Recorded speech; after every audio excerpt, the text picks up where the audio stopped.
Have you ever been playing Baldur's Gate 3 and thought to yourself, man, I wish I could be playing in a party of completely custom characters? It's something that you were able to do in Baldur's Gate 1 and 2 and other similar games, but it's tragically a feature that they left out of Baldur's Gate 3. But I have D&D characters that often travel together that I would love to actually play as in a single party in a solo game. There is actually a way that you can do this, but it is a bit of a workaround, so I'm going to show you how to do that today. So the very first thing that you're going to need to do is you're going to need to make sure that Steam is completely closed. So if you have it open in any capacity, you're going to want to come down to the side in the Show Hidden Icon section. Find the little Steam icon and then right click Exit Steam. This will shut down Steam properly. Once we have that gone, we are actually going to open our File Explorer. So instead of using the normal Baldur's Gate launcher that I have on the side, we're actually going to go to this PC, Local Disk C, come into Program Files, Steam, Steam Apps, Common, Baldur's Gate 3, Bin. And in here you will see a couple of exe files. So we've got bg3.exe and bg3_dx11.exe. The normal BG3 one just runs with Vulkan, but I found better success with the DirectX, so we're going to be using that one. From here, you just want to double click and open the application.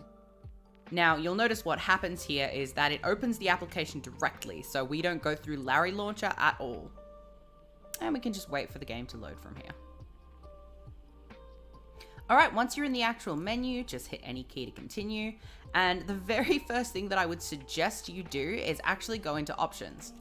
This is not a necessary step, but it is suggested. Now for audio, I would either suggest you turn the music all the way off, which is what I'm going to be doing for the purpose of this video, or have mute sound when inactive. Then up in video, I would suggest turning down your overall preset to either low or medium. This is maybe going to make the character creator a little bit more ugly, but overall it is going to make this whole process a lot smoother. You will be able to change these settings again once you're actually in the game, but for now, we're going to have to deal with this chunky looking boy. Okay, so instead of hitting new game, we're going to want to go to multiplayer. Once we've opened the multiplayer menu, you want to actually go down to create down here. Since what we're essentially doing here is creating a lobby of for a multiplayer game where every single player is another version of us. So from here in rename lobbies lobby, we're going to hit direct connections. Get this server ID and just copy to clipboard. From here, you want to actually minimize this game. So another thing that would probably be useful to do in options is actually making this windowless, but I have multiple monitors, so I'm just going to move it to the side. From here, you want to just run a second version of the same exe file. Now what this does is it is just going to open a second copy of the application. You'll notice it may take a little bit longer with each iterative version, but that is also to be expected. Your computer will be running quite hard to sort of have multiple copies of Baldur's Gate running at once. But again, this is just for the setup, so it shouldn't cause a problem when you are actually playing through the game. The goal here is to have multiple NPCs essentially that are played by a single version of the game, not to have you jumping between monitors.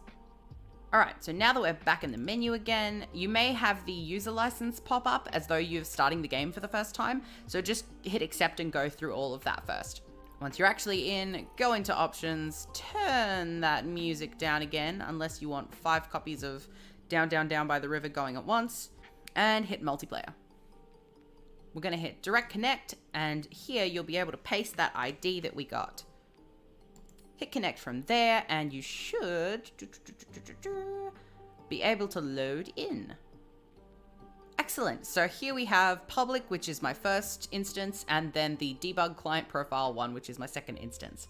Now you can basically minimize this and repeat the process another 2 times to have up to 4 custom characters in your party. But for the sake of this tutorial and for the sake of my poor computer that does not have very much memory, we're just going to stick with 2. So as soon as you're ready to proceed, just hit the ready button on the first one.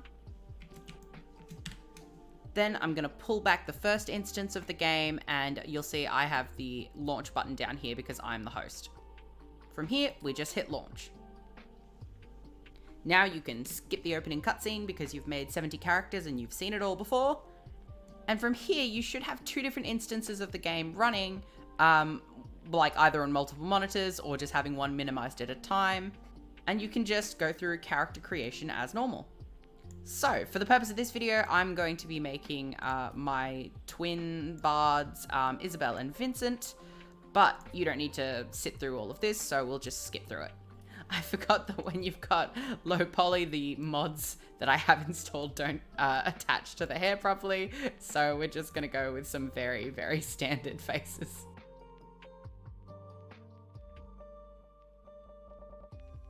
I am going to, since I've only got 2 of them going, I'm gonna give it a go on high and see if it plays nice for me. So far so good.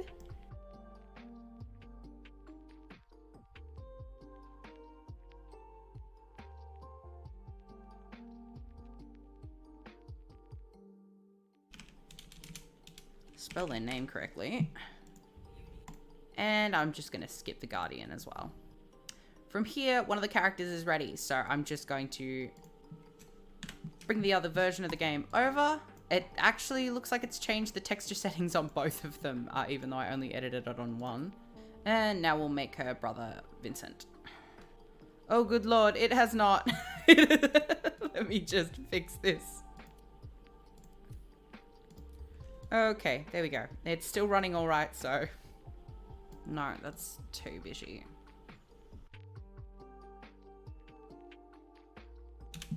Ba, ba, ba. And both the twins like men. Skip the cutscene again.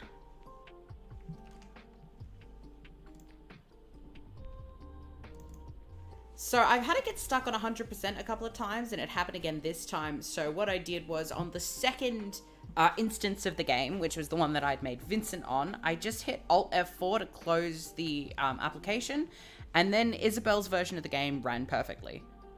So the autosave has failed, but what this means is that Vincent is now a character that I can also control. So once I skip his cutscene, I have control of both of them here. I've had it work a couple of times where it does actually load, but yeah, in other instances, it has just gotten caught on 100% and just never gone through. But if you exit out of the additional applications, it boots those other players from the game. But since those players are all you, it's not a problem. You can just attach the 2 NPCs together, and then from there, you've got a game where you've got 2 characters. So on the host application, you just want to hit escape, save game, and then make a new save file with all 5 minutes of gameplay. And from there, even if you open up Baldur's Gate through Steam, it should be one of your save files. And you can just open it up as you would a normal solo game, and you'll have all of your characters there. There are a couple of things like certain cutscenes and stuff that don't always play out well in multiplayer mode. So I would suggest trying to focus on, like, you know, picking a main character that you want to experience certain things with and just playing with them. But generally speaking, you can do everything that you could do in a solo run just with 2 characters. From there, just play the game as normal. You essentially run the other character like you would run anyone else. So yeah, that's how you make a party with multiple custom characters in it. And again, you can do it with just 2 all the way to 4. However many you like. So I hope this video was insightful for you, and I hope that you enjoy this whole new way to play Baldur's Gate 3, and that you get many more hundreds of hours of gameplay out of it. Thanks for watching.